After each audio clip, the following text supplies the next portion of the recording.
자, 오늘 사람들은 특별히 젊은이들은 결혼에 관해 어떤 생각을 하고 있을까요? 자, 제일 좋은 답을 청년들에게 구하면 될 거 아니에요. 자, 결혼에 대해서 좀 부정적인 생각을 가지고 있어요. 그렇지 않으면 긍정적으로 생각하고 있어요? 예. 자신도 그렇고 조금 선배들, 나이가 드신 선배들도 계실 텐데 결혼에 대해서 어떤 생각들을 가지고 있던가요? 그리고 우리 한국 사회에서 결혼하기 쉬워요, 어려워요? 근데 어려운 이유가 뭘까요? 그 결혼에 대해서 다소 부정적인 생각을 할 수밖에 없는 이유가 있을 건 아니에요. 경제적인 이유, 그것도 포함할 수 있습니다. 일단 거할 집이 있어야 되고요. 결혼 치르는 것이 그렇게 간단한 문제가 아니잖아요. 돈이 필요해요. 근데 준비가 안 됐습니다. 또 뭐 다른 이유가 있을까요? 제가 원하는 답이 있어요. 우리 부모를 보니까 결혼 안 하는 게 낫겠다. 아니, 농담이 아니에요. 그래서 오늘 제가 정말 강조하는 것은요, 제일 중요한 것이 부부 관계예요. 부모님을 모시고 자녀들을 키우는 데 있어서 가장 중요한 위치에 있는 사람들이 부부예요. 남편과 아내예요. 이 부분이 흐트러져 버리면 실제로 가정은 걷잡을 수 없이 갈등과 혼란을 겪게 되는 겁니다. 미국도 마찬가지예요. 결혼에 대해서 부정적인 생각들을 많이 해요. 정말 가장 행복하고 위안을 얻고 평안을 누려야 할 가정들이 조금씩 붕괴가 되는 겁니다. 물론 오해는 절대로 마시고요. 그래서 미국 같은 경우 이제 저희 두 자녀도 미국에 살고 있고 이제 손주도 생겼습니다만은 보통 보면 재혼, 세 번째 결혼, 네 번째 결혼 그게 이제 일상이 되어 버린 거예요. 일상이 되어 버린 거예요. 그래서 검은 머리 팥뿌리가 되고 이건 아주 전설이 되어 버렸습니다. 그러기가 참 쉽지가 않아요. 그래서 크리스 락 혹시 들어보셨어요? 미국의 유명한 코미디언 개그맨이에요. 이분이 한 말인데 우리 교환에는 뭐 그런 말까지 제가 꼭 인용을 해야 될까 싶어서 인용하지는 않았습니다. 그분이 말이에요. 평생 독신으로 외롭게 살래요? 그러지 않으면 결혼해서 지겹게 살래요? 외롭든지 지겹든지 그러니까 독신으로 살면 좀 외로움을 탈 때가 있어요. 결혼하면 재미도 없고 지겹다. 영어로 boring하다. 굉장히 지겹다. 그러다 보니까 도전을 하게 되죠. 그게 불륜으로 이어지고요. 이혼으로 이어지고 다시 다른 사람 만나서 또 결혼을 하게 되고 등등. 결혼과 관련된 또 세 가지의 링이 있다고 미국 사람들은 이야기해요. 첫 번째 링은 반지라는 뜻이에요. 그래서 첫 번째가 웨딩 링. 그래서 영화나 드라마 같은 데 보면 어떤 바에 가서 좋은 여자분이 이렇게 눈에 띄면 결혼한 남자가 이걸 빼요. 그리고 주머니에 싹 넣어요. 웨딩 링, 나는 결혼한 남자다 그런 뜻이에요. 그래서 제가 끼고 있는 것은 멋으로 낀 것이 아니에요. 저도 결혼한 남자예요. 목사님도 하나 장만하시죠. 근데 요즘 금값이 워낙 이게 아마 14K 거예요. 순금은 아니고요. 순금은 아니고요. 그래서 웨딩 링. 처음에는 너무 좋아요. 한 3개월, 1년, 신혼 얼마나 좋아요. 어느 시간 지나면 두 번째 링이 등장해요. 서프링. 고난이 시작이 돼요. 막 이제 싸우기 시작하고요. 갈등을 겪고 그다음에 접시가 날아가고요. 그럼에도 불구하고 결혼 생활이 유지되려면 세 번째 링이 필요해요. enduring. 이 말은 참다, 인내하다 그런 뜻이에요. 근데 웨딩 링, 황홀한 순간이 있고 그다음에 고난의 시대가 시작이 되고요. 이제 마지막 끝까지 그래도 노후까지 결혼 생활이 유지되기 위해서는 enduring, 참는 것, 참고 또 지나가고요. 또 받아주고. 그래서 결혼은 어떤 면에서는요. 인내예요. 결혼은 만들어가는 거예요. 완전한 남자 여자가 만나서 완전하게 늘 살아갈 수는 없는 거예요. 우리는 천사와 결혼하지 않아요. 죄인과 결혼해요. 물론 예수 믿는 정말 거듭난 죄인입니다만은, 어렵게 된 죄인입니다만은, 그러다 보니까 결혼하면 혹시 또 파국을 맞지 않을까, 그러면서 우리나라에도 이게 조금은 이제 시작이 된 것 같고, 미국은 또 서유럽은 만연돼 있습니다. 혼전 동거예요. 일단 한번 써보시고 마음에 들지 않으면 반품하시고요. 예, 가끔 그런 음식점도 있죠. 먹고 맛이 없으면 값을 받지 않습니다. 뭐 설렁탕, 공담집 이런 데 있어요. 한번 살아보고 아니면 바꾸면 되는 거예요, 파트너를. 혼전 동거가 이제 시작이 되는 거예요.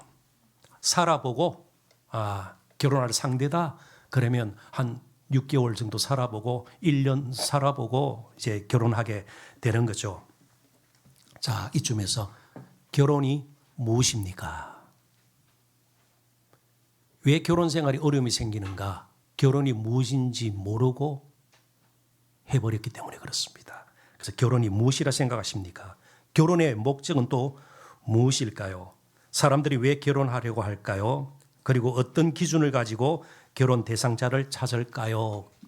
배우자의 학벌, 수입, 가정 배경, 외모 이런 걸 보고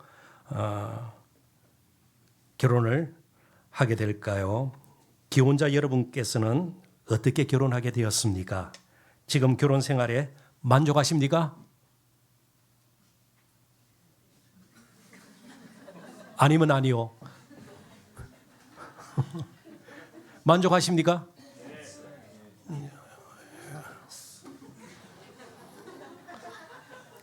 지금 결혼 생활에 만족하시는 분도 계시고요. 혹시 후회하시는 분도 계시나요? 그래서 통계청 자료를 분석해서 어떤 분이 글을 썼어요. 그 글에 나온 통계 제가 인용을 하겠습니다. 우리나라 부부들이 결혼 생활을 지속하는 평균 연수가 14.7년입니다. 결혼하고 15년 정도 산다 그런 뜻이에요. 생각보다 길지가 않아요. 그러니까 3, 40년 된 분들은 천년기념물과 마찬가지예요. 14.7년이에요. 그러니까 14.7년 정도 결혼 생활을 하다가 이제 갈라서게 되는 거예요. 점점 연수가 줄어들 거예요. 이 시대가. 비상한 각오로 우리가 가정을 생각해야 될 그런 시기인 것 같아요.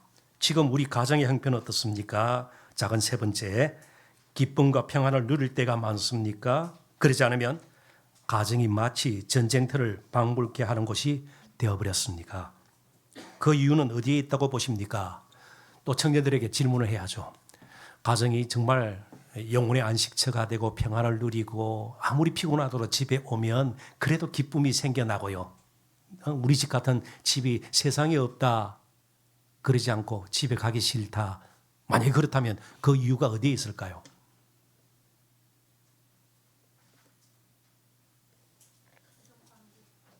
예. 가장 정말 편하고 그죠? 가고 싶은 곳이 가정이어야 되잖아요. 그죠? 그런데 오늘 많은 가정이 영적 사각지대가 되어버린 것 같은 느낌을 지울 수가 없어요. 그 이유 중에 하나, 가정에서 일어난 일들은 너무나도 당연하게 여겨버려요. 내 아내니까, 내 남편이니까, 내 아이니까 뭐 당연하게 여겨버리는 거예요. 문제가 생겨도 그냥 당연시 해버리는 것. 이게 굉장히 문제입니다. 우리가 거듭나야 합니다. 그죠? 근데 영혼만 거듭나는 것이 아니에요. 우리의 직장 생활도 거듭나야 되고요. 우리의 심지어 시간도 거듭나야 됩니다. 시간도 함부로 쓸 수가 없는 것이죠. 그런데 가정은 거듭나지 않아도, 거룩하지 않아도 되는 것처럼 너무 당연시 해버려요. 그러다 보니까 예수 믿는 가정이 때로는 믿지 않는 가정보다 더 화목하지 못하고요. 더 부끄러운 일들이 생길 수도 있는 겁니다. 자, 팀 켈러 목사님의 말씀 제가 또 인용을 했습니다. 결혼도 죄로 말미암아 망가지고 말았다. 문제는 결혼 제도가 아니라 우리 자신에게 있다. 결국 우리 자신을 돌아보는 것이 굉장히 중요하다는 것이죠. 요즘 부부 사이에 친밀한 대화가 이루어지고 있습니까? 자녀들과의 소통도 원활한 편입니까? 서먹하고 불편한 관계가 지속되고 있지는 않습니까? 문제는 어디에 있을까요? 목사의 가정은 어떤지 모르겠어요.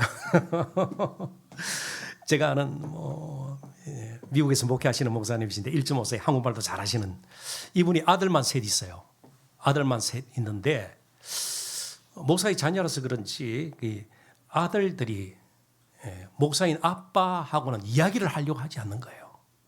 그래서 소통이 완전히 단절이 되었어요. 그런데 한날 막내 아들이 그 목사님께 말을 걸어온 거예요. 그래서 너무너무 이제 자기에게 뭘 물어보는 거예요. 그래서 너무너무 이제 드디어 이제 아들이 아빠에게로 돌아오는구나. 근데 이 친구가 아들이요 엄마하고는 늘 속닥속닥하고요. 엄마는 편해서 그런지 모르겠어요. 그래서 그날 이제 대화가 시작된 거예요. 근데 어떤 대화였는가 하면 아빠 엄마 어디 있어? 그게 대화의 전부였어요. 결국 엄마를 찾았어요. 그러니까 아빠하고는 말이 잘 통하지 않는다. 제가 그 이야기를 하려고 그러는 거예요. 그 목사님이 이제 그런 우스개 말씀이지만 그런 이야기를 했습니다. 부부 어때요? 이 세상에서 가장 가까운 이웃이고 친구예요. 제가 책을 좀 가방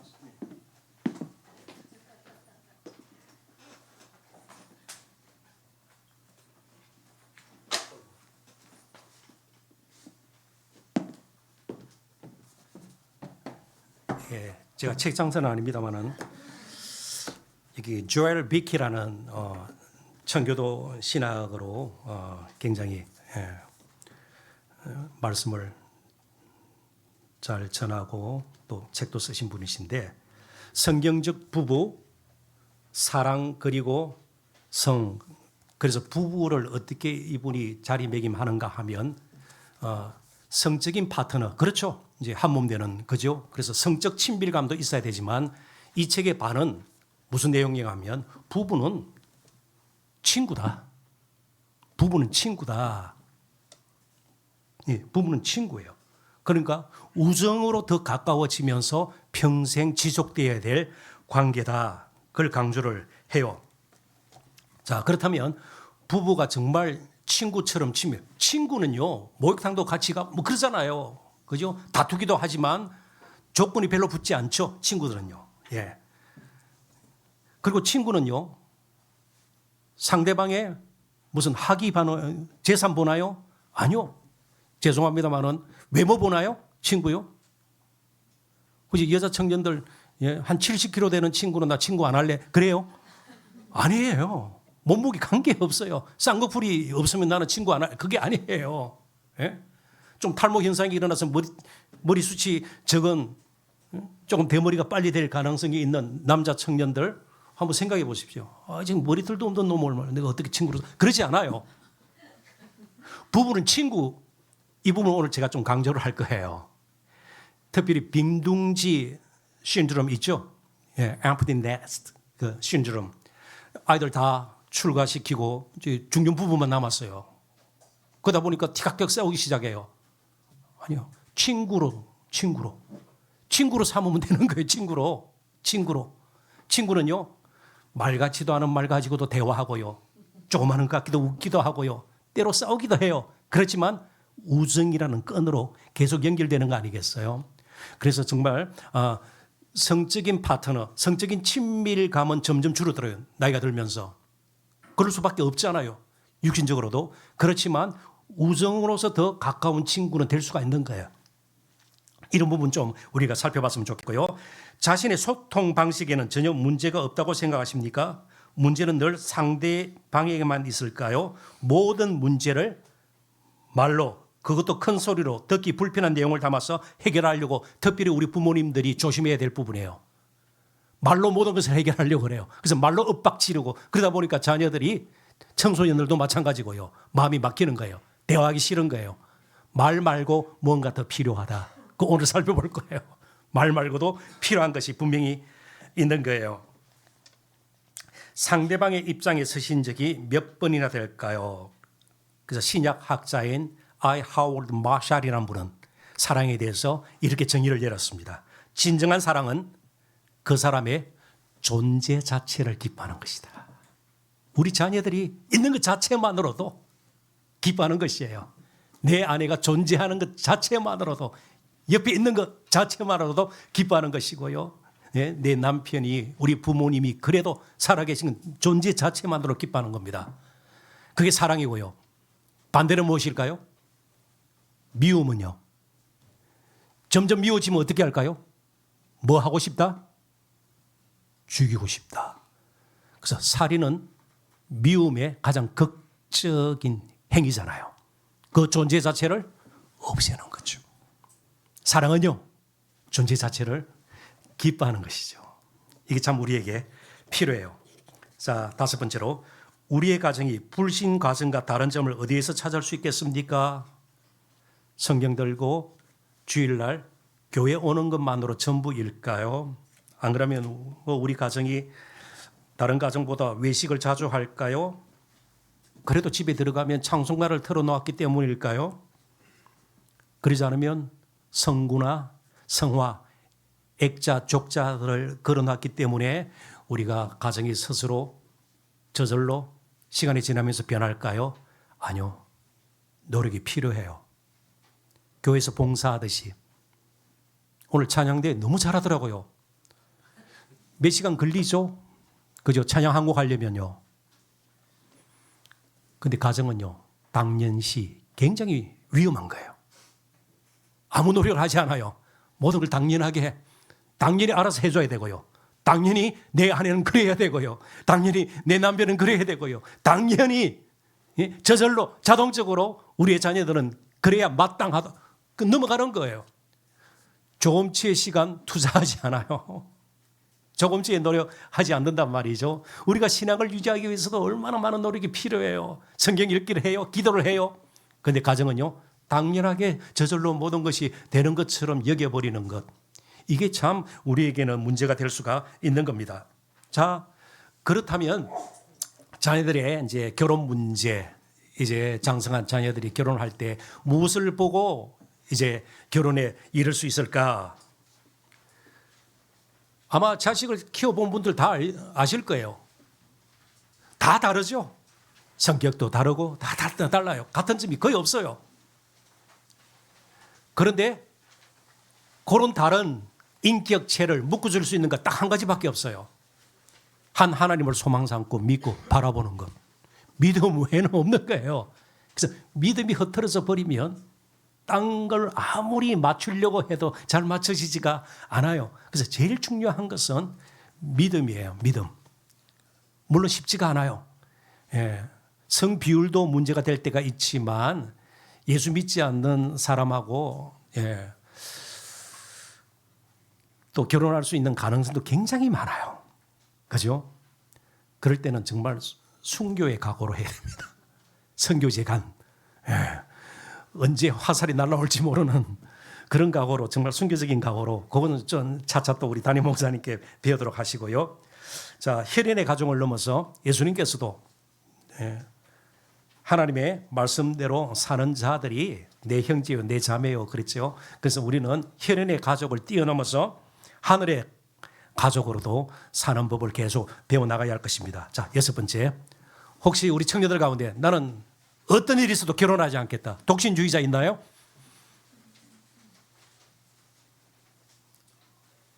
아, 다들 결혼하고 싶어 하시는군요. 아직 짝을 못 만나든지 지금 뭐 사유 데이트 중인 분도 계실 거예요. 평생 독신으로 살려고 작정하신 분은 없습니까? 성장한 자녀들로부터 결혼하지 않고 평생 독신으로 살겠다는 말을 들은 적은 없습니까? 그런 말을 들은 적이 있다면 그때 어떤 심정이었습니까? 독신으로 사는 것이 크게 잘못된 일이라 생각하십니까? 생육하고 번성하라는 하나님의 말씀에 불순종하는 것일까요? 결혼은 꼭 해야만 되는 것입니까? 성경은 독신에 대해 어떻게 가르치고 있습니까? 아마 고린도전서 7장, 우리 담임 목사님께서 고린도전서 강의하시면서 7장 내용 나오죠? 맞습니까? 예. 결혼, 이 독신 뭐 이런 문제 아마 다루셨을 거예요. 그래서 독신도 허용되는 거죠. 아니, 예, 허용되는 걸로 예, 고개를 끄덕였습니다. 그래서 게리 토마스라는 분, 이분의 책도 많이 번역이 돼 있어요. 뭐 거룩한 능력 등등. 그래서 제가 가져오지는 못했고요. 이 게리 토마스 이분이 독신의 유익과 결혼의 유익, 이걸 이렇게 설명한 적이 있어요. 독신의 유익, 결혼하지 않았어요. 그러면 일단 자유롭죠. 얽매이는 게 없어요. 예, 시간 마음대로 사용할 수 있죠. 예, 자신이 가진 것 마음껏 사용할 수 있죠. 그래서 독신의 유익은요, 주를 위해서 온전히 헌신할 수 있다. 뭐 새벽에 일어나서 그죠? 기도하면서 하루를 시작할 수도 있고요. 예, 다른 사람을 위해서 많은 것을 들여서 헌신할 수도 있어요. 자, 그렇다면 결혼의 유익은 무엇인가? 결혼해서 이제 아기를 갖게 돼요. 아마 그런 경험들이 우리 이미 결혼하신 분들 많이 있을 거예요. 근데 아기가 탈이 났어요. 밤새 칭얼거리고요. 막 그래요. 그럴 때 부모의 마음은 어때요? 차라리 내가 아팠으면, 그런 마음이 생기는 거예요. 그래서 이 게리 토마스는 독신의 유익은요, 주를 위해서 마음껏 헌신할 수 있고, 결혼의 유익은 주님을 닮을 수 있다. 참고 또 참고 희생하고 수고하고요. 아픈 사람과 밤을 새워야 되고요.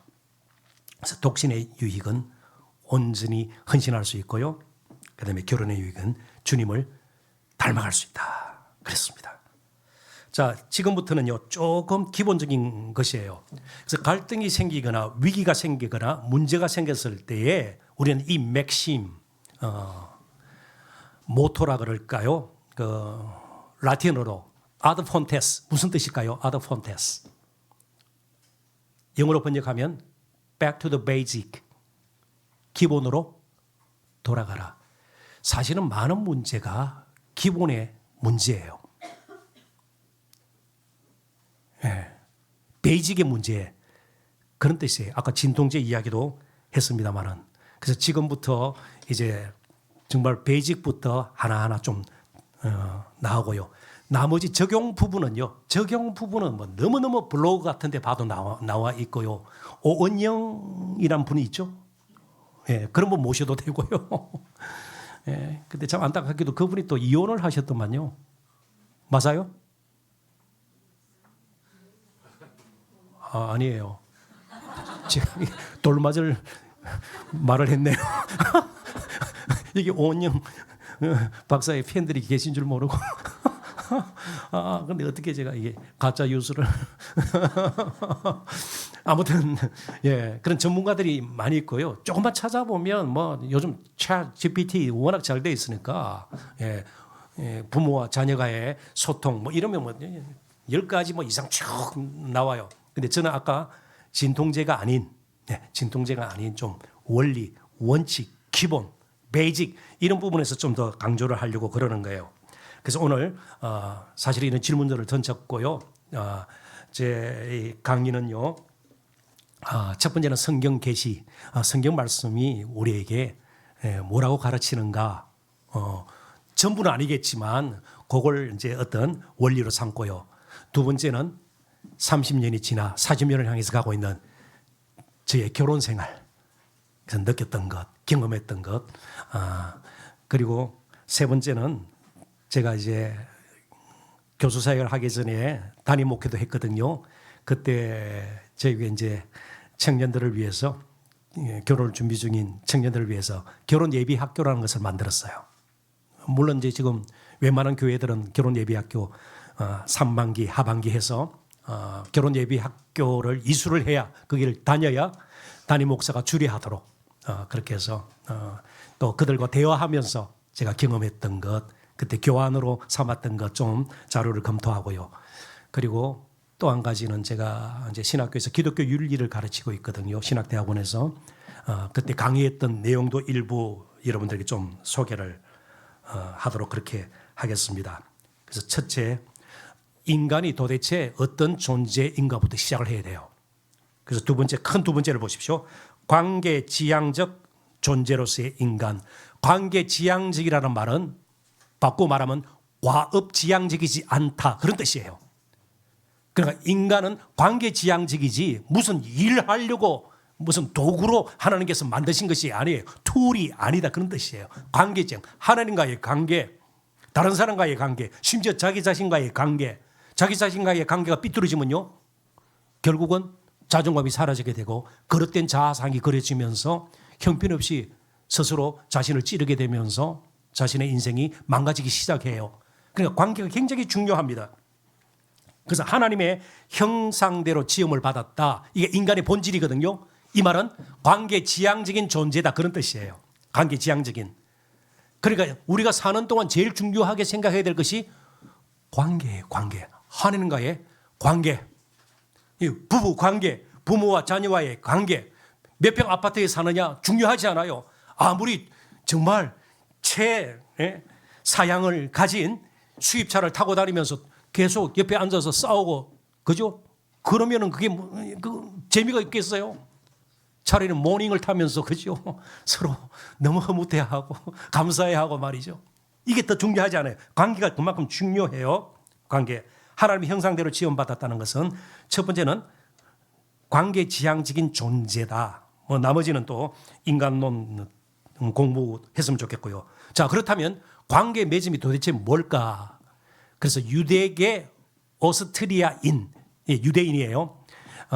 철학자인데요. 마르틴 부브라는 분이 있어요.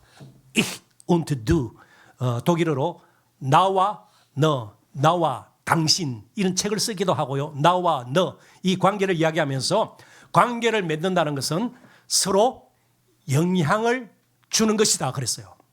자, 하나님과의 관계, 우리 늘 강조하잖아요. 그러면 하나님께서 나에게 무슨 영향을 주고 나의 학업 가운데, 나의 결혼 생활 가운데, 나의 직장 생활 가운데, 나의 사업에 어떤 영향을, 하나님께로부터 전혀 영향을 받지 못하면 바른 관계가 아니에요. 부부, 이제 굉장히 쉬워요.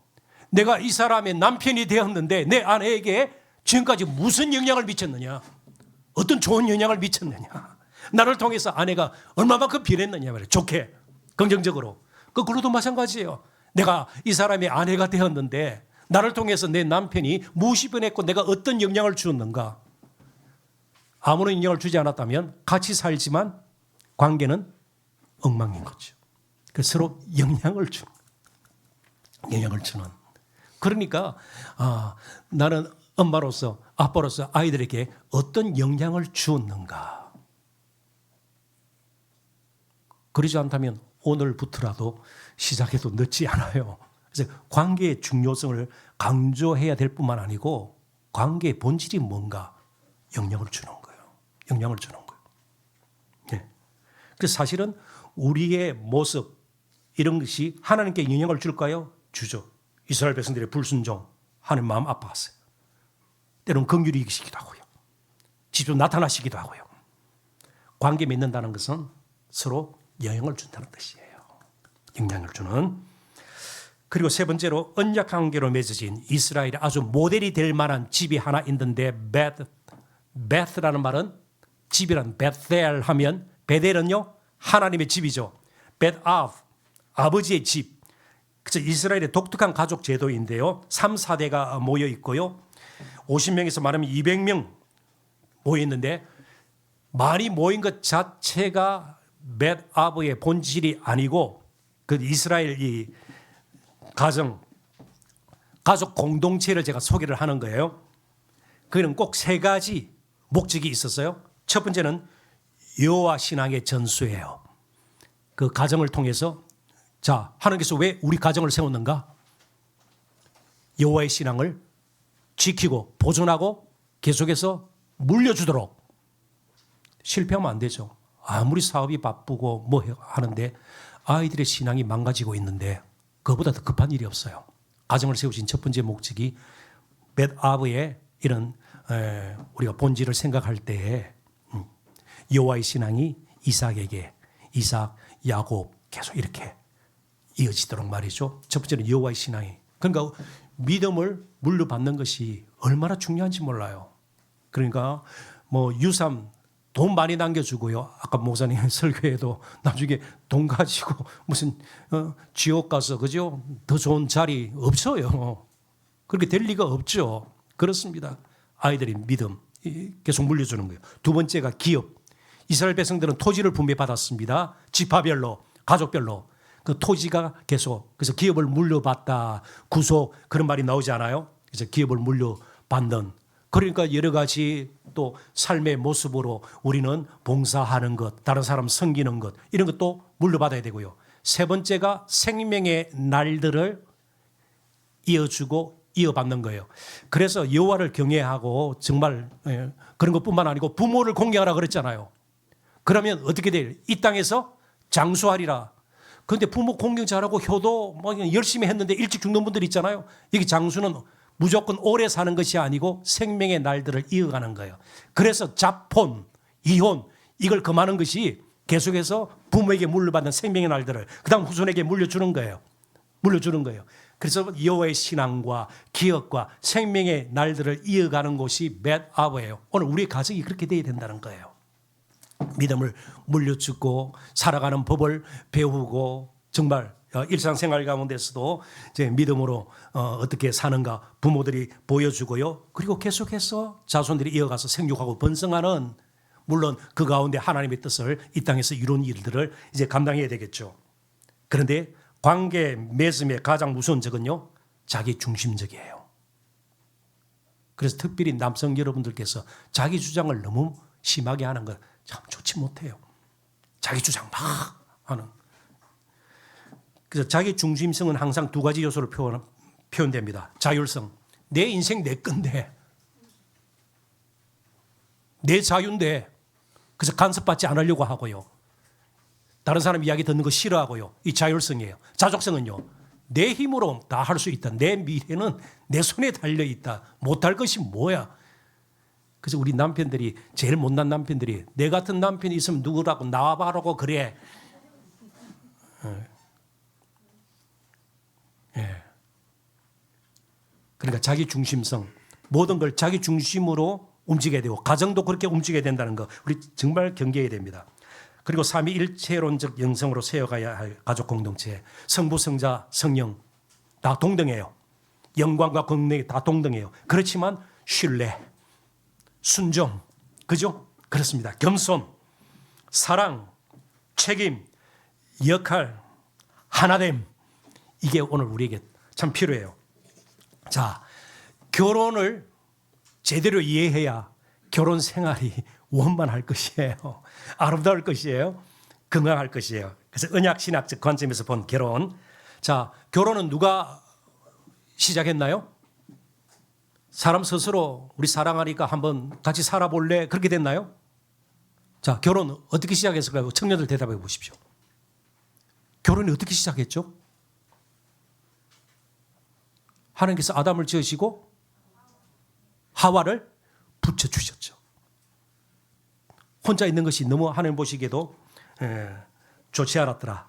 그죠? 처음으로 좋지 않았다는 성경이 처음 나와요. 1장에서는 7번에 걸쳐서 보시기에 좋았더라. 근데 보시기에 좋지 않았던 것이 아담이 혼자 거하는 거였어요. 그래서 돕는 배필을 지어주죠. 그래서 하나님의 은혜이자 선물이에요. 결혼. 선물. 은혜이자 선물. 그럼 감사해야 되겠네요. 원망불평보다. 일단은요. 원칙적으로는요.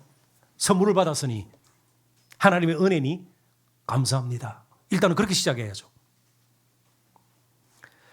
그래서 참 재미나게도 성경은요. 결혼 이야기로 시작을 해요. 창세기 2장 8절에 인간에게 일어난 가장 첫 번째 일이 결혼이에요. 그 다음은 뭐 가인의 살인이 나타나지만 제일 첫 번째는요. 결혼이에요. 결혼. 제일 먼저 인간 사이에 일어난 성경에 기록된 사건 가운데 첫 번째가 결혼이고요. 마지막 요한계시록 가면요. 우리 모두가 예수 믿는 사람들이 우리 교회가 공교회가 하나밖에 없는 캐톨릭이 원래 공교회라는 뜻이에요. 로마 캐톨릭하고는 다른. 누구와 결혼해요? 예수 그리스도와. 물론 은유적인 표현입니다. 가장 친밀한, 가장 가까운, 가장 함께하는 예수 그리스도와 우리는 신랑 되신 예수 그리스도와 결혼하게 되는 거예요. 혼인잔치, 어린 양의 혼인잔치 하게 되는 거죠. 그래서 결혼 이야기로 시작해서 성경은 결혼 이야기로 끝을 맺습니다. 가장 아름다운 비유죠. 그리고 결혼은요, 한 남자와 여러 여자일까요? 아니요. 한 남자와 한 여자의 결합입니다. 남편과 아내가 중심이 된 새로운 공동체예요.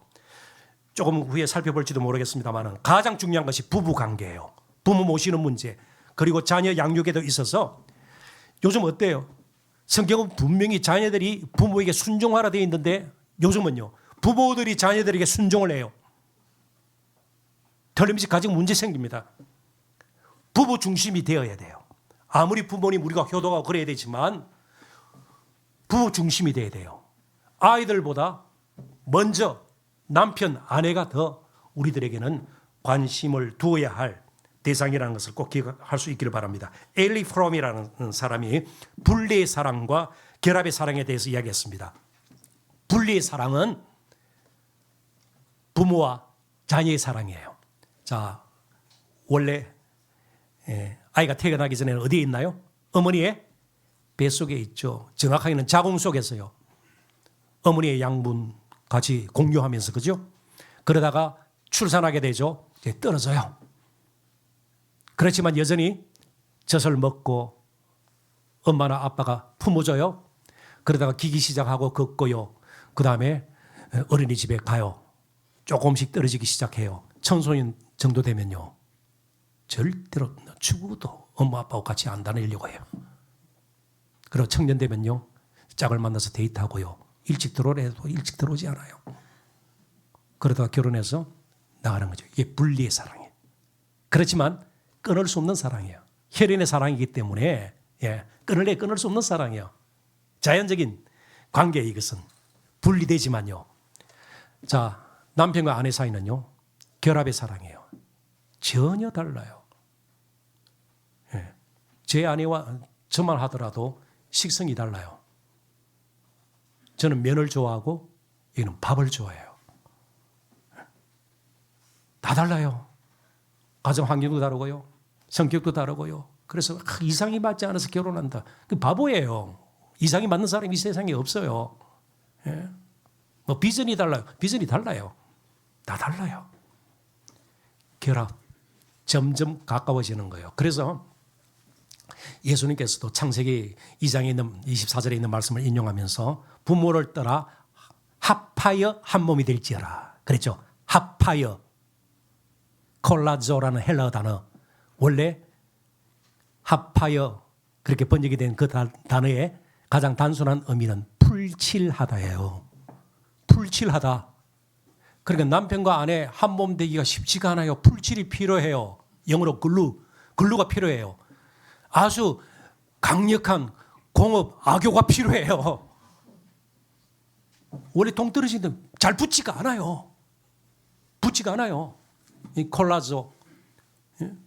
풀칠하다예요. 풀칠하다. 무슨 풀칠이 좋겠어요? 예수 그리스도의 사랑으로. 다른 것으로 안 돼요. 돈으로 안 돼요. 보석으로 안 돼요. 자주 휴가 가고 안 돼요. 붙을 수가 없는 존재들이에요. 풀칠이 필요해요. 풀칠이. 그래서 결합의 사랑. 그러니까 남자와 남자, 여자와 여자. 이거는 동성애 문제는 또 혹시 기회가 닿으면 이게 또 이제 기독교 윤리에서도 나오는데요. 이건 제약된 인간이 만든 흉물이고요. 한 몸 의식, 뼈 중에 뼈, 살 중에 살. 이런 시적인 표현이 무엇을 의미할까? 빅터 해밀턴이라는 구약신학자는요, 뼈 중에 뼈, 살 중에 살, 이 말을 헌신, 커미먼트, 헌신이라는 말로 해석을 했습니다. 그러니까 결혼은 엔터테인먼트, 재미로 하는 게 아니에요. 결혼은 예능이 아니에요. 그래서 여기 계신 분들은 그러지 않겠습니다만은 너무 결혼식 때 말이죠, 막 무슨 쇼 프로그램 하듯이. 그리고 꽤 제가 이제 주례를 섰는데요, 특별히 신랑이 노래 부르는 경우들이 있어요. 여러분 보셨죠? 대체적으로 죽을 써요. 속으로 듣기 싫어 죽겠어요. 뒤에서. 이제 긴장도 되고 음도 안 맞고 근데 굳이 이렇게 하는 거예요. 예? 너무 뒤에 나옵니다만은 결혼 준비를 하지 않고 너무 지나치게 결혼식 준비를 해요. 결혼식은 금방 끝나요. 하객들이 늘 같이 있는 거 아니에요. 웨딩드레스 평생 입고 살래요. 평생 입고 다니는 사람 보면 저 사람 어디로 보내야 되겠다 그래요. 예? 웨딩드레스 입고 뭐 유럽에도 웨딩드레스 입고 겨울에도 웨딩드레스 입고요. 뭐 이게 이제 화관 쓰고 말이죠. 겨울에 그래 다녀 보십시오. 이게 예. 천호대로 한번 다녀 보십시오. 아니요. 끝나요. 결혼 준비를 해야 되죠. 결혼식 준비가 아니고요. 결혼식 준비에다 진이 다 빠져가지고 6개월을 못 넘기는 그런 커플들도 종종 있지 않아요? 그러니까 서로에게 헌신하는 거예요. 이제부터는 무엇을 하든 어디를 가든 그리고 어떤 상황에 부딪히든 늘 함께해요. 함께. 함께라는 말은 아내의 연약한 부분, 문제도 함께해요. 지적의 대상이 아니에요. 짊어져야 될 대상이에요. 함께. 재정도 마찬가지예요. 좀 돈을 못 번다고 남편을 구박하고 아니에요. 함께 짐을 져야 되는 거예요. 함께. 그래서 혹시 우리 청년 여러분들 가운데 결혼한 선배들 가운데 남편과 아내가 통장 따로 가지고 있는 분들이 있는 거 봤어요? 네. 요즘 젊은 커플들 가운데는 통장을 따로 요즘 이제 맞벌이 부부들이 많으니까요. 그러니까 언제든지 준비하는 거죠. 내 살 길을 찾아야지. 통장을 따로 가지고 있어요. 그리고 공통 통장을 또 하나 가지고. 그래서 부부가 함께 사는 동안은 이 통장을 쓰고요. 시댁에 필요한 거는 남편 통장에서 알아서 해라. 친정 아내가 가지고 있는 통장에서 알아서 그걸로 효도 관광을 보내든 이렇게. 그리고 극한 순간이 되면 각자 통장 가지고 갈 길 가자. 좋지 않은 것 같아요. 서로의 약점까지도 함께해요. 그래서 갈라디아서 6장 2절에 서로 짐을 져라. 그래야 그리스도의 법을 성취하라. 서로의 짐을 지는 것이 참 필요합니다. 그런 의미에서 결혼은 컨트랙, 계약이 아닙니다. 언약입니다. 약속입니다. 에베소서 5장 22절부터 33절 여기서 에베소서 강의도 하신 적이 있죠. 네, 그건 이제 기억나실 거예요. 계약이에요. 컨트랙이 아니고 커버넌트예요. 약속이에요. 약속. 그리고 상호 책임감을 갖는 겁니다. 함께 돕는 배필. 자, 돕는 배필이 뭘까요? 아담에게 하와를 돕는 배필로 붙여주었어요. 돕는 배필. 빨래하고 밥하고 청소하고 가사 도우미로요. 자, 누가 돕는 배필 설명하실 수 있는 분은 뭘 좀 드릴까? 돕는 배필.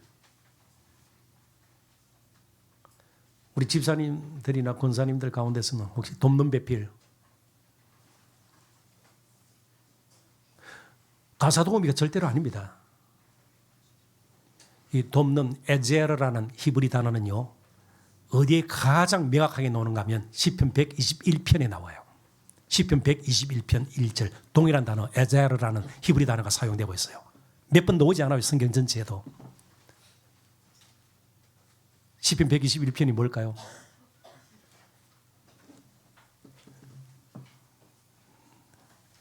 내가 산을 향하여 눈을 들리라.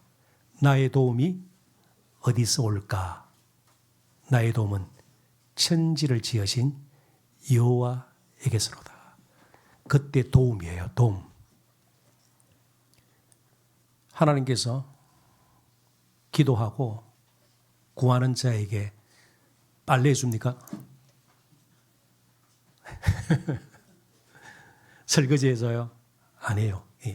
에제르라는 의미는 약하고 모자라고 부족한 부분을 채운다예요. 그러니까 남편들은 어떻게 생각해야 됩니까? 돕는 배필로 아내를 붙여줬으니 나의 연약함을 알아야 돼. 부족함을 알아야 되고요. 영어로도 마찬가지예요. 그러니까 자기 주장하고 나는 완전한 것처럼 이건 아니에요. 돕는 배필이라는 말은 이미 우리의 연약함, 부족함, 채울 부분이 있다는 것이 전제된 것이거든요.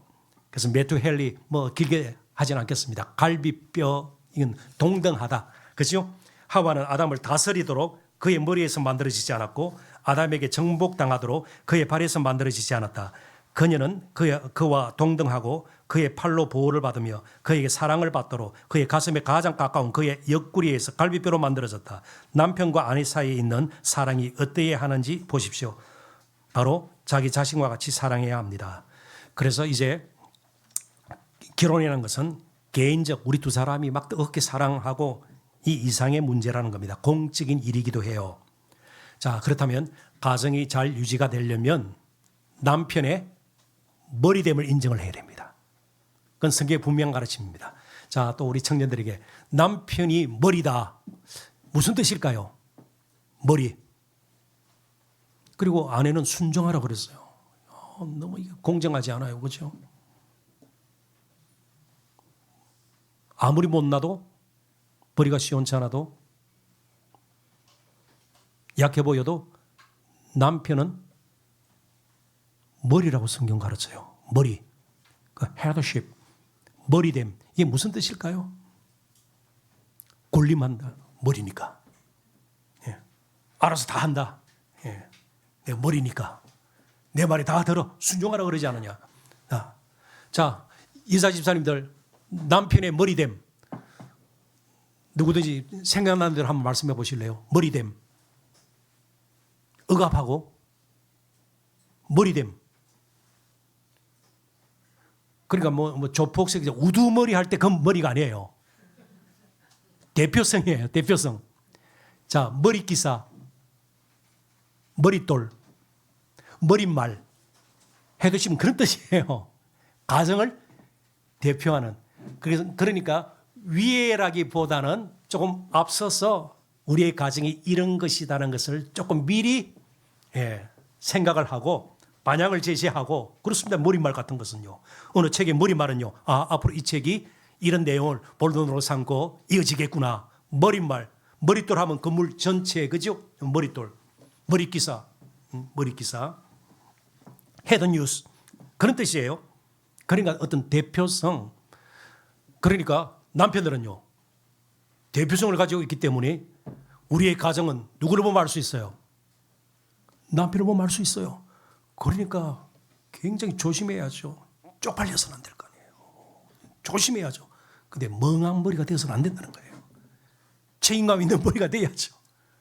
가정을 제대로 좀 잘 관리하고 보살피고 도와줄 책임이 있는 그런 의미에서의 머리예요. 머리예요. 대표성. 순종은요.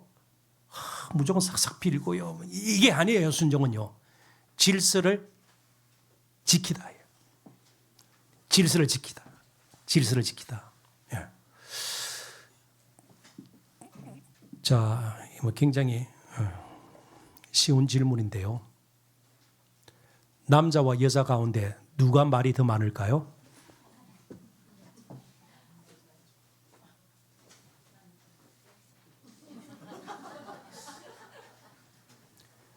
미국의 통계입니다. 하루 동안 남자는 16,000 words, 한 16,000 정도 말을 하고요.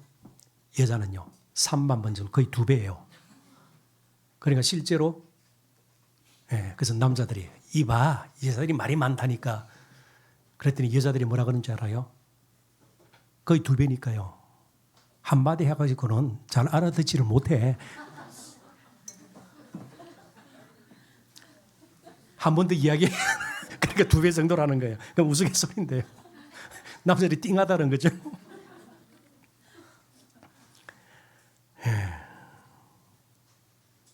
그래서 머리됨, 순종. 게리 토마스라는 분은 결혼은 교회 축소판이다.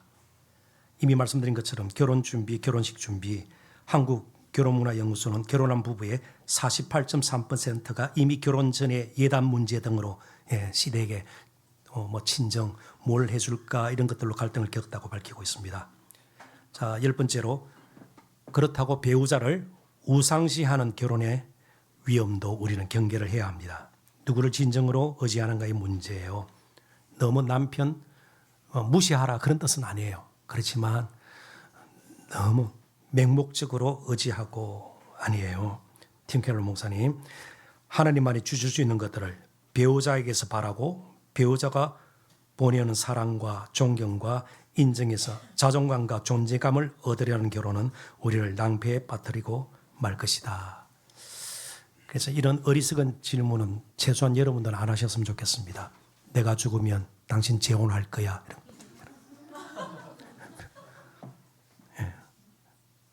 혹은 또 당신 다시 태어나도 나와 결혼할 뭐 이런 거 할 필요가 없어요. 배우자는 하나님이 아니에요. 다 구원이 필요한 죄인이에요. 죄인. 그리고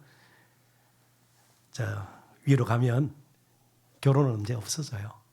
결혼보다 더 뜨거운 사랑의 관계, 정말 하나님의 백성들의 공동체에서 더 온전한 기쁨, 온전한 만족이 있을 겁니다. 자, 거룩한 부부 관계를 위한 몇 가지. 부부를 제가 강조하는 것은요, 부부 사이가 틀어지면 이제 가정 전체가 요동치기 시작하니까 부부 관계를 일단은 잘 유지를 해야 합니다. 그래서 부부 관계가 최우선임을 인식할 필요가 있고요. 자, 말 가지고 말만으로는 안 된다 제가 말씀드렸습니다. 이건 좀 찾아봐야 될 것 같아요. 베드로전서 3장 빨리 한번 찾아보십시다. 베드로전서 3장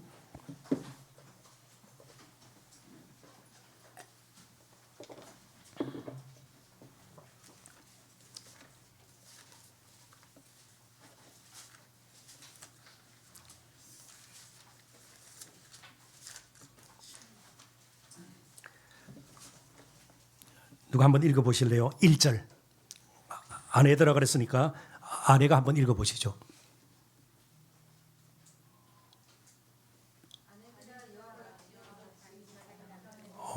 훌륭한 아내들이 여기 너무 많습니다.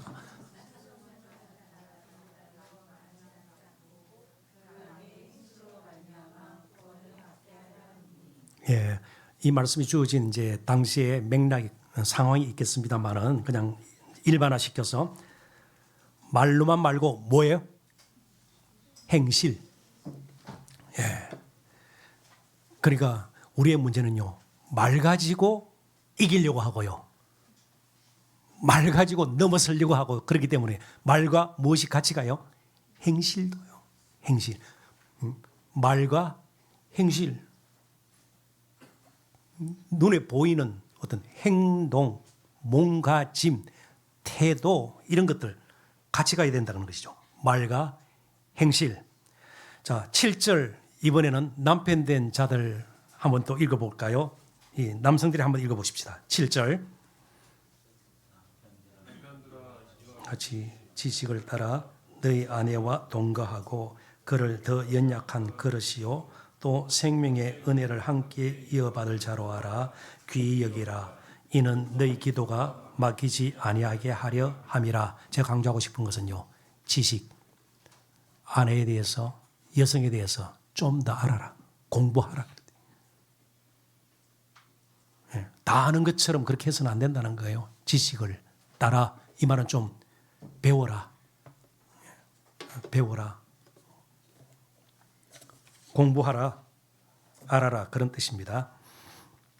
자, 그래서 엘리 프롬, 제가 독일의 사회심리학자죠. 엘리 프롬, 사랑은 감정의 문제가 아니라 학습의 문제이다. Not a matter of feeling, but a matter of learning. 계속 배워야 되는 거예요. 근데 전혀 투자하지 않아요. 시간 내기를 싫어해요. 책 한 권도 읽지 않아요. 그러면은 부부관계가 원만해질 수가 없는 거죠. 그래서 게리 채프만이라는 또 다른 상담 심리학자, 5가지 사랑의 언어, 인정의 말, 자꾸만 인정해 주는 것, 이게 참 필요하고요. 함께하는 시간, 그 다음에 선물 나누기. 자, 저희 가정, 저도 제 아내의 마음을 아프게 하는 말을 할 때가 있어요. 괜히 쓸데없이 그렇게 화를 내고 조금 삐치고 그럴 수 있거든요. 그럴 때 이제 이게 대속이 필요해요. 예, 돈을 지불하는 거죠. 속량. 그래서 10,000원씩 제가 또 바칩니다.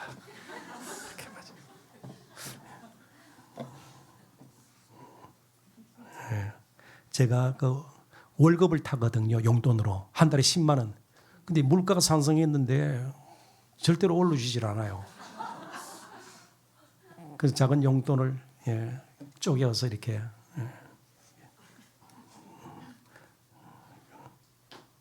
또 예쁘게 보일 때 10,000원 이렇게 해서 제가 이렇게 작은 선물, 그러니까 큰 선물 아니라도 괜찮아요. 이렇게 또 선물 나누기, 서로에게 헌신 봉사, 신세 접촉. 근데 요즘 또 연세 드신 분들도 접속을 많이 하죠. 접촉보다. 접속. 예. 그래서 접촉, 터칭 이게 참 필요하고요. 그다음 이제 5번째, 이거 조금 강조할게요. 가장 가깝고 친밀한 친구로서의 배우자. 이 아가서도 사랑의 이야기인데 친구로 표현하는 구절이 나와요. 잠언도 마찬가지고요. 특별히 나이가 들어갈수록 성적 친밀함보다는 우정 쪽에 더 관심을 기울여야 돼요. 자, 게리 토마스 말, 잘 들어보십시오. 우리 젊은이들도요, 우리 청년들도 우리 뇌 생리를 보면 연애 감정의 평균 수명은 2년이다. 결혼식 때면 너무 뜨겁죠. 그죠? 근데 길어야 2년이에요. 그 사랑의 감정 가지고는요. 평생 결혼 생활 유지하려면 그때 가졌던 사랑의 감정 아니에요. 점점 어떤 외모적인 매력도 없어질 수 있고요. 조금은 뭐 이런 표현 용서하십시오. 한 날 일어났더니 눈에 눈곱도 껴 있고요. 막 입에서 냄새도 나고요. 근데 친구들은요. 그런 친구 있잖아요. 며칠간 머리도 안 깎고 와가지고요. 그래도 또 안아주고. 친구는 조건이 없어요. 친구 사귈 때 무슨 조건 따지고 그러잖아요. 너희 부모 가정에 연봉 1억 이상은 돼야 돼. 뭐 이거 아니에요. 가난한 친구도 있고요. 뭐 그래요. 조건이 없어요. 대신 친구 사이는 뭘 많이 해요? 약속 많이 하죠. 하나님과 우리도 마찬가지예요. 하나님께서 자꾸 조건을 내어 그래서 기도를 많이 하면 더욱 사랑하게 이런 게 아니에요. 그냥 약속을 자꾸 많이 하는 거예요. 약속을. 또 우리는요. 결단하고 고백을 하면서 이렇게. 그러니까 부부 사이도 약속은 뭐 할 수 있어요. 뭐 앞으로 조심할게. 오늘도 또 한 가지 약속을 했어요. 제가 사는 아파트에서 이제 자동차 전용도로로 바로 통하게 돼 있어요. 그런데 이 커브길이 조금 이렇게 거칠게 돌게 돼 있어요. 그러다가 뒷바퀴가 걸릴 뻔했어요. 걸렸나요? 걸렸군요. 저번에 한번 주의를 받았거든요. 근데 오늘 또 그랬어요. 뭐 딴짓하다가 그랬는지 뭐 조금 덜컹하기는 했어요. 그럼 다음부터는 더 조심할게. 이건 약속이죠. 약속. 이런 약속요. 우리 친구들 사이에서도요. 우리가 참 변치 말자. 우리 우정 끝까지. 우리 결혼하더라도 우리 종종 만나자. 뭐 이런 약속들요. 그게 바로 그게 언약 아니에요. 약속. 자, 팀 켈러 목사님 말. 평생 가는 외모는 없다. 평생 가는 외모는 없어요. 한 30년 지나가면요. 다 그냥 평균이에요. 한국 여자들. 다 평균이에요. 평균이에요. 그럼 뭘로 이제 살아가는가? 가장 친밀한 친구로. 우성으로. 자, 빈둥지 뭘로 채워요? 중년 부부들요? 우정으로 채우는 거예요. 친구로요. 친구로 이렇게 채우는 겁니다. 조엘 비키, 다른 힘이 우리를 갈라들려고 할 때 우리를 붙잡아주는 친밀한 결합이 바로 우정입니다. 그래서 이제 친구, 공통 관심사 찾기, 공동 목적 세우기, 집중하여 사귀기. 그래서 함께 무엇인가 할 수 있는 일을 찾는 게 참 좋아요. 뭐 조그마한 취미 활동도 있을 수 있고요. 자원봉사 할 수도 있는 거예요. 그러니까 공동 관심사 찾고요. 따로따로 놀지 말고요. 공동 목적 세우고 그리고 집중하여 계속해서 두 사람 가장 가까운 친구니까 가장 많은 시간을 같이 보내면서 그렇게 하는 것이 참 좋습니다. 결혼은 영적으로 친구가 된 두 사람이 서로 도와가며 하나님이 설계하신 존재로 변해가는 길을 모셔가는 것이다. 자, 이제 다섯 번째 하면 이제 거의 맞춰지는 겁니다. 부부 관계뿐만 아니고 이제 부모와 자녀와의 관계에서 문제가 되는 게 뭐예요? 소통. 일단은 이제 배워야 돼요. 관계를 유지하려면 배워야 돼요. 서로에게 영향을 주려면 이제 배워야 돼요. 그래서 성경 읽기와 문화 읽기. 요즘 젊은이들이 가지고 있는 세계관, 가치관, 그들의 요구, 필요, 부모들이 좀 알아야 돼요. 우리 때는 그죠 라떼 이게 아니잖아요. 예? 계속 그런 식으로만 나가면 안 돼요. 아이들이 늘 물론 신앙적인 면에서 말고 말이죠. 다른 면에서 부모를 꼭 따라해야 될 이유는 없는 거예요. 그런 근거가 없어요. 세대가 또 달라지면요. 그래서 서로를 좀 아는 것. 아까 남편들아 아내를 지식을 따라 동거하고 지식을 따라 부모와 자녀 관계도 유지가 돼야 되는 겁니다. 자, 말하기에 앞서서 듣는 것. 우리 부모님들이 경계해야 될 거예요. 아이들이 말부터 듣는 거예요. 그런데 일방적으로 말을 해버리죠. 청종, 이것도 참 조심할 필요가 있는 겁니다. 부모들은 안쓰러워서 그렇죠. 예. 걱정이 돼서 그렇죠. 그래서 멜빈 휴건이라는 제가 칼빈 신학교 다닐 때 미국에 이분 상담 학자예요. 목회 상담 학자인데 멜빈 휴건이 이런 말을 했습니다. 어떤 사람을 인격적으로 대하는 것은 청종으로부터 시작된다. 그래서 말하기 전에 혹시 뭐 필요한 거 있니? 물어보면서 말을 듣는 게 참 필요하다는 거예요. 우리 자녀가 좀 뭔가 우울해 보여요. 뭔가 굉장히 무거워 보여요. 그럴 때 이렇게 정말 물어보고 그렇게 하는 것이 참 필요해요. 부부도 마찬가지예요. 그리고 남편이 막 지장에서 돌아오는데 그날 굉장히 이제 기분 나쁜데 당신은 헐변기 뭐 벌레 씹은 표정이 이렇게 하면 안 되고요. 아유 많이 피곤했죠. 그래서 저녁 드세요. 그러고 나서 오늘 직장에서 무슨 일이 있었나요? 뭐 이런 식으로 듣는 게 굉장히 중요해요. 그런 이런 소통 가운데서 꼭 한 가지 자기를 발견할 수 있어야 돼요. 그래서 특별히 부모들이 아이를 대하면서 아이들을 책망할 만한 무슨 문제가 생겼을 때 자신을 돌아봐야 됩니다. 자신은. 아이들은 부모의 거울이에요. 이 세상에서 자기를 가장 닮은 존재가 앞에 있어요. 그러니까 그런 부분에서 늘 자아를 발견하고 자신을 가꾸고요. 물론 우리 텃밭을 가꾸는 것도 중요합니다만은 우리 내면을 가꾸고 이런 것이 얼마나 필요한지 몰라요. 그래서 레리 크랩이라는 분, 우리 대부분은 자신의 영혼을 자세히 들여다보지 않기로 작정한 것 같아. 당연시하고요. 그냥 넘어가고요. 저절로 무엇인가 바뀔 것 같고요. 저 사람이 변하면 모든 것이 변할 것 같은, 아내가 변하면, 남편이 변하면, 애들이 뭔가 변하면 가정이 편안해질 것 같고, 이런 잘못된 생각을 우리가 버릴 수 있어야 된다는 겁니다. 우리 자신에 대해서 자세히 알고 싶어 하지 않는다. 네 번째는 그냥 한번 빨리 지나가십시다. 관계를 단절시키는 표현 경계하는 거예요. 비난, 비판, 흑백 논리, 낙인, 딱지 붙이기. 너는 날마다 왜 그 모양이냐. 비교하고 말이죠. 다른 아이와 비교하고 지나친 일반화, 비합리적인 심연, 책임 전가하고 강요, 지나친 자기주장, 멸시, 당연시 이런 것들 실질적인 것들이고요. 자, 존 맥스웰 이분은 목사이면서도 또 관계에 있어서 리더십에 있어서 아주 전문가예요. 일반적으로 모든 사람들이 다른 사람으로부터 원하는 것이 있는데 다섯 가지를 이분이 이야기했어요. 격려받기를 원하고 인정받기를 원하고 용서받기를 원하고 경청, 이해 다 알 수 있는 것이에요. 자, 여섯 번째는 제가 조금 설명을 할게요. 오스키니스라는 분이 좋은 소통을 위해서는 꼭 네 가지 본질적인 요소가 필요하다.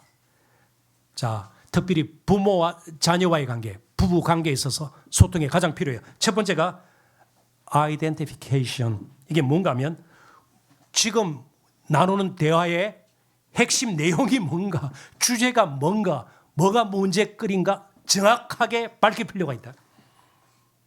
이 문제에 대해서 너하고 좀 이야기하고 싶다. 여보, 이 문제에 대해서 당신하고 조금 대화하고 싶어. 먼저 밝혀라는 것입니다. 무작정 화부터 내고요. 막 일반적으로 말로 쏘아 붙이고 그러지 말고 아이덴티피케이션. 문제가 무엇인가 분명하게 밝혀라. identify. 그죠? 명확하게 밝혀라. 그런 뜻이죠. 두 번째가 translation. translation이 뭐죠? 번역. 그렇게 되잖아요. 자기 일은 알아도 상대방은 모를 수가 있어요.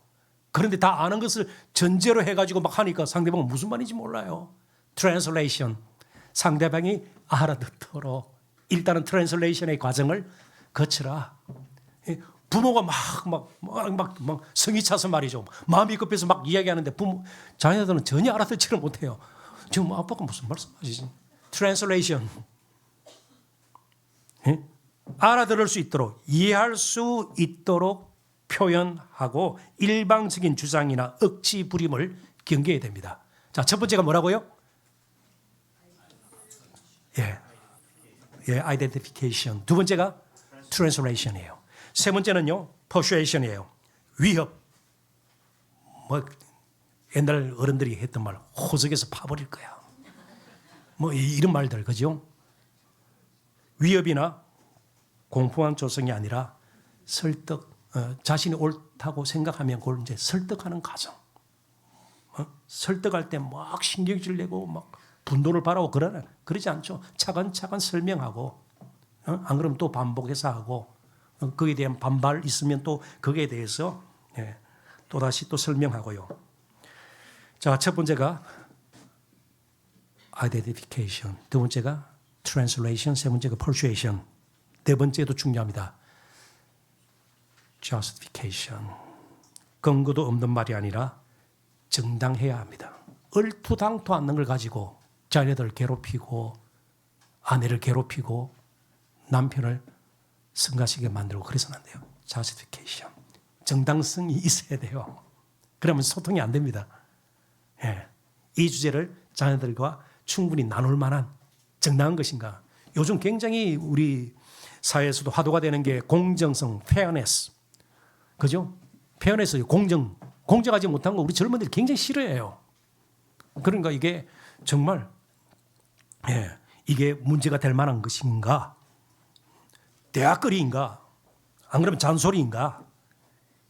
신경질을 괜히 내한테 부리는가? 다른 데서 마음이 상한 걸 정말 인노센트한 아무런 잘못이 없는 순수한 자녀들에게 퍼붓는가? 이런 거 말이죠. 자, 네 가지 다시 한번 반복해 볼까요? 제일 먼저 문제의 핵심이 뭔가 명확하게 밝혀야 되고요. 무슨 문제인지. 두 번째, translation. 세 번째는요, persuasion. 일방적인 강요, 위협, 막 신경질 부리면서 막 엉망으로 만들어 놓고 대화가 왜 이렇게 안 되니? 이렇게 하면 안 되고. 네 번째는요, 정당해야 됩니다. 공정해야 됩니다. 그리고 언어적 수단과 비언어적 수단. 내가 너를 사랑한다 이러면서 막 지금 독에 올라 표정 같은 거 말이죠. 정말 표정 관리 이런 것도 중요하죠. 친밀함과 무례함. 친밀하다고 해서 무례해서는 안 돼요. 저희 집 이야기를 해서 죄송합니다만은 지금도 저는 제 아내에게 존댓말을 씁니다. 바보같죠. 너무 불쌍한 눈초리로 절 쳐다보죠. 한 가지 이유가 있어요. 아이들이 자랄 때 제가 존댓말을 하면서 아이들이 좀 무례하지 않도록 본받도록 그렇게 했어요. 맞죠?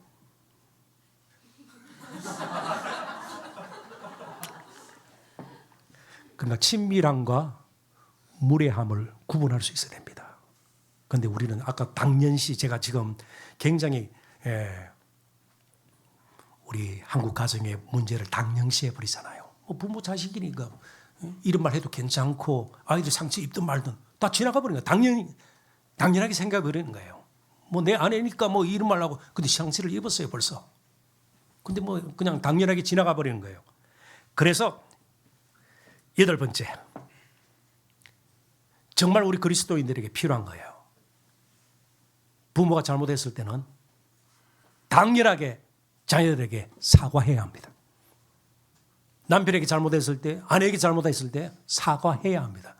apology. 사과해야 돼요. 사과. 근데 부모들은 자녀에게 잘 사과하지 않아요. 내가 부모인데 그래도 부모의 건의 이러면서요. 아내에게 아내는 뭐 복종해야지 뭐 사과해야 돼요. 남편이 사과해야 돼요. 그래서 사과할 때 개를 생각하지 말고 고양이를 생각해야 됩니다. cat. 영어의 첫 자를 이제 따온 건데요. 제가 이게 윤리학 시간에도 이거 강의했는데 cat. 첫 번째 C는요. contents. 사과의 내용이 명확해야 합니다. 두리뭉실 안 돼요. 아까 이 말 했던 것 정말 여보 사과해요. 네, 앞으로는 그 말 하지 않을게요. 당신이 싫어했다면 그 말 하지. 사과해야 돼. contents. 두리뭉실이 아니고 내용이 명확해야 됩니다. C죠. cat이라 그랬으니까 C-A-T 고양이에요. contents. 사과의 내용이 명확해야 되고요. A가 뭘까요? attitude. 태도예요. 억지로 막 이게 아니고요. 정말 진심으로. 근데 정치인들 보면요. attitude가 유감을 표한다 그런데 보면 아닌 그런 것들이 많잖아요. 그냥 attitude. 태도가 분명해야 돼요. 진심. 정말 진심. CAT니까 contents, attitude, timing. 세 번째는 사과의 시기예요. 할 수 없이 미지가 끓이다가 가정의 분위기가 너무 안 좋으니까 할 수 없이 몇 달 지나고 나서 그때 잘못해서 이게 아니고요. 사과는 빨리 하는 게 좋아요. 빨리. 자, 사과하면 개를 생각할까요? 고양이를 생각할까요? 고양이, cat. 자, 우리 청년들 한번 해보십시다. cat. C가 뭐라고요? contents. A, attitude. T, timing. 예. 그래서 사과의 영성이 정말 우리 주기분교회에 있었으면 좋겠습니다. 그리고 자, 그런 의미에서 목사님들이 성도들에게 뭔가 잘못했을 때 사과할 수 있겠어요? 없겠어요? 목사의 권위를 세워줘야 될 거 아니에요. 사과할 수 있다고 봐요. 네, 뭔가 잘못 뭔가 결정을 하고 이럴 때는 또 사과도 할 수 있을 것 같아요. 충분히 또 뭐 사과를 할 필요가 없는 뭐 분이시니까 문제는 안 되겠습니다만은 저도 목회하면서 한 2번 정도 공적으로 교회 앞에 사과한 적이 있어요. 예, 제 잘못된 판단으로 성도들께서 너무 힘들으셨다면 용서하시라고 주일 강대에서 이렇게 2번 이렇게 정도 제가 사과한 적도 있고요. 사과를 아끼지 말아야 됩니다. 자, 9번째 다름의 은혜, the grace of difference. 아내가 나와 다른 것, 남편이 나와 다른 것, 아이들이 우리 때와 다른 것에 대해서 오히려 감사하고요. 다름으로 인해서 얻을 수 있는 유익도 훨씬 많습니다. 다르지 않으면요, 자칫 잘못하면 지겨워지는 거예요, 사실은. 아까 크리스 락이라는 코미디언이 이야기한 것처럼. 그래서 새로운 도전도 받고요, 자신을 돌아보면서 이렇게 되는 거죠. 자, 사랑하는 사람에게 별것 아닌 것 주고 싶어요? 안 그러면 최고의 선물을 주고 싶어요? 최고의 선물을 주고 싶어요. 자, 그렇다면 우리가 줄 수 있는 최고의 선물이 뭘까요? 예수 그리스도와 그의 복음의 은혜예요. 자녀들을 위해서 기도 많이 하셔야 되고요. 우리 자녀들은요, 부모님들이 남은 평생 믿음의 길 끝까지 가실 수 있도록 서로 기도해야 되고요. 정말 서로를 위해서 기도하고 이 그리스도의 복음이 우리 가정에도 그 은혜가 넘쳐나도록 해야 될 겁니다. 나가는 말, 이미 그러나 아직 우리 다 부족합니다. 연약합니다. 하나님 나라가 임했지만 또 하나님께 속한 하늘의 백성이지만 이 땅을 사는 동안은요, 우리 또 깨어지고 넘어지고 화나고요. 그럼에도 불구하고 가면을 벗고 정말 솔직하게 정직하게 그래도 내 부모, 내 형제 하나님께서 주신 선물이기에 감사했으면 좋겠습니다. 여러분 정말 행복했으면 좋겠어요. 우리 청년들도 마찬가지입니다. 이 시대에 또 정말 헬 조선이라는 말이 나올 정도로 여러 가지로 힘든 때를 살고 있지만요. 존 파이프라는 분, 이분 desiring God, 하나님을 갈망하라. 그건 누구보다 많이 강조하시는 분인데요. 제가 인용을 했습니다. 우리가 가장 만족할 때 하나님은 가장 크게 영광을 받으신다. God is most glorified when we are most satisfied. 우리가 정말 행복하고 만족함을 누릴 때 하나님께서는 가장 큰 영광을 받으신다. 조그마한 것에도 함께 기뻐하고 감사했으면 좋겠습니다. 우리 부모 주신 것 감사하고요. 우리 이처럼 자녀들 있는 것 자체만으로 우리에게는 참 기쁨이요 감사하다. 그래서 결국은 사랑이죠. 사랑. 그래서 제가 시인 두 사람의 시를 인용을 했습니다. 한민복 시인이 쓴 가을, 제목이 가을이에요. 한 줄로 된 시예요. 굉장히 멋있습니다. 당신 생각을 켜놓은 채 잠이 들었습니다. TV를 보다가 잠이 든 것도 아니에요. TV를 켜놓은 채. 책을 읽다가 책을 덮어놓은 채 잠이 든 것이 아니에요. 당신 생각을 하다가 잠이 들었습니다. 남편과 아내가 우리 자녀들 생각하면서 기도하다가 잠든 거 가장 세상에서 아름다운 모습이고요. 성도들 서로를 위해서 기도하다가 당신 생각을 켜놓은 채 잠이 들었습니다. 루시아 시인은요. 시집 제목이기도 하고 시의 일부이기도 합니다. 당신이 내 곁에 있어도 나는 당신이 그립다. 곁에 있는데도 그리울 정도로. 그런 사랑이면 충분히 가정의 갈등 극복하고 아름다운 거룩한 가정 만들어내리라 믿습니다. 자, 1시간 20분, 10분, 15분 정도 했네요. 혹시 질문 받을까요?